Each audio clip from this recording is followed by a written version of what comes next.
parfois, vous avez des personnes qui vous plaisent, mais vous ne dites rien. Vous restez calme. Vous faites des clins d'œil. Pendant que vous faites des clins d'œil, il y a d'autres personnes qui sont intéressées par ces mêmes personnes qui ne font pas les clins d'œil et qui s'en vont saisir ces opportunités. C'est la même chose qui va se passer avec vos projets. Vous pouvez avoir un très bon projet. Vous recherchez, par exemple, un collaborateur avec qui vous allez travailler. Dans votre environnement, vous avez quelqu'un qui est excellent et qui peut vous accompagner dans votre projet. Mais tout ce que vous faites à longueur de journée, ce sont les clins d'œil.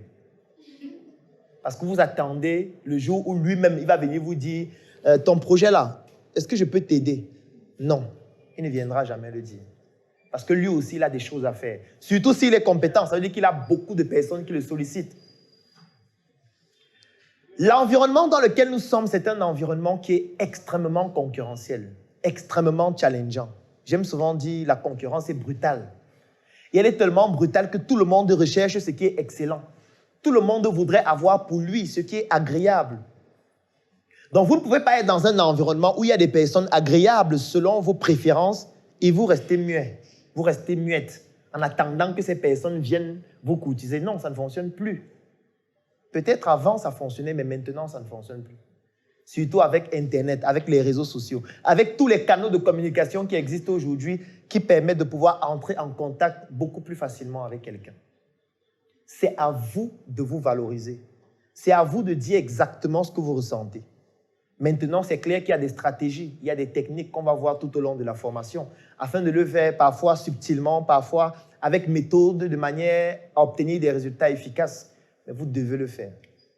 Et vous ne devez pas en avoir honte. Ce n'est pas un drame de dire ce qu'on ressent. Ce n'est pas une faute. Ce n'est pas un péché si j'étais religieux. Vous n'avez pas tort de dire ce que vous ressentez. Non.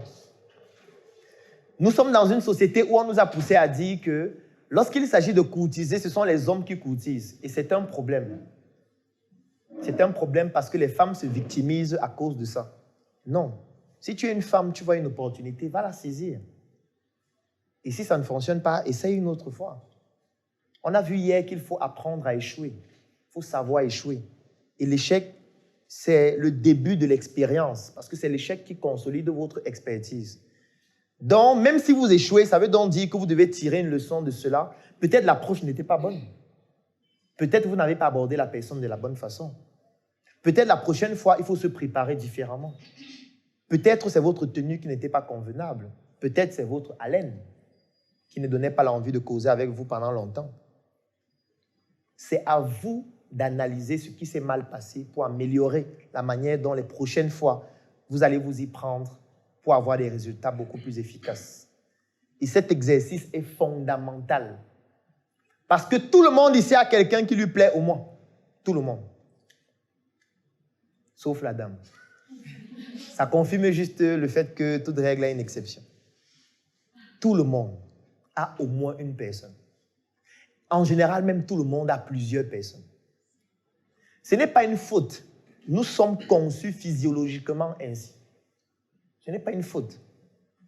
Ce n'est pas parce que vous êtes en couple que personne ne vous plaît plus, non.